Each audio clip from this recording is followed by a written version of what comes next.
अस्सलाम वालेकुम दोस्तों, आज हम आपको ईद की नमाज़ का तरीका बताने जा रहे हैं। तो ईद की नमाज़ का तरीका आपको ज़रूरी है कि आप ईद की नमाज़ से पहले सीख लें ताकि आपकी नमाज़ सही तरीके से अदा हो सके। क्योंकि बहुत से लोग ऐसे होते हैं जिन्हें यही नहीं मालूम कि ईद की नमाज़ की नीयत हमें कैसे करना है, और उसमें जो ज़ायद तकबीरें कही जाती हैं उसमें लोग बहुत ज़्यादा कंफ्यूज हो जाते हैं कि कब हमें हाथ उठाना है। तो बहुत से लोग तो ऐसे होते हैं जो उस वक्त बहुत ज़्यादा कंफ्यूज हो जाते हैं कि किस वक्त हमें हाथ उठाना है अल्लाह अकबर कहते हुए और किस वक्त हमें हाथ को बांध लेना है। इसमें बहुत ज़्यादा उस वक्त हमें कन्फ्यूज़न होती है, तो हमारी नमाज़ उस वक्त सही तौर से अदा नहीं हो पाती है। तो हमें चाहिए कि ईद उल फित्र की नमाज़ से पहले हम ईद उल फित्र की नमाज़ का तरीका अच्छे से सीख लें। तो आज की वीडियो में हम आपको ये बताने जा रहे हैं। तो सबसे पहले हम ईद उल फित्र की नमाज़ की नियत करेंगे।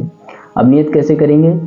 नियत की मैंने 2 रकात नमाज ईद उल फित्र की वाजिब, ये नमाज वाजिब है।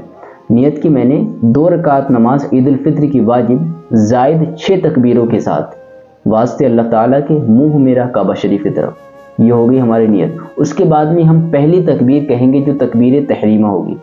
दोनों हाथों को कानों की लौ तक ले जाएंगे और अल्लाह अकबर कहते हुए अपने दोनों हाथों को नाफ के नीचे बांध लेंगे। नाफ के नीचे बांधने के बाद सना पढ़ेंगे, सुब्हानक अल्लाहुम्मा व बिहम्दिका व तबारक अस्मुका व तआला जद्दुका व ला इलाहा गैरुका। उसके बाद हम 3 ज़ायद तकबीरें कहेंगे।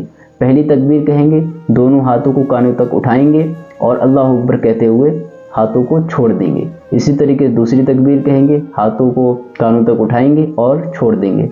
तीसरी तकबीर में भी दोनों हाथों को कानों तक ले जाएंगे, लेकिन इस बार हमें हाथों को छोड़ना नहीं है। तीसरी तकबीर हमें दोनों हाथों को नाक के नीचे बांध लेना है। जब हम बांध लेंगे फिर उसके बाद इमाम साहब किरत करेंगे, सूरतुल फातिहा पढ़ेंगे और कुछ सूरत मिलाएंगे।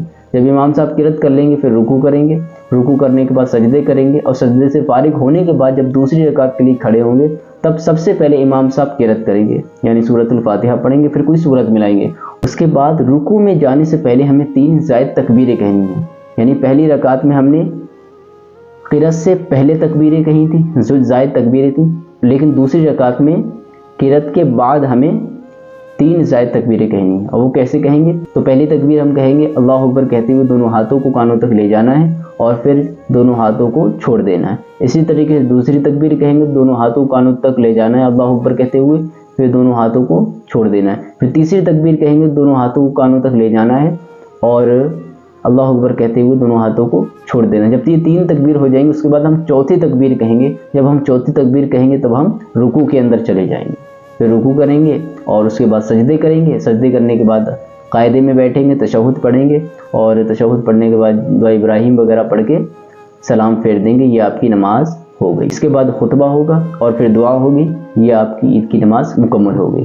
तो हमें चाहिए कि ईद की नमाज से पहले हम ये तरीका सीख लें।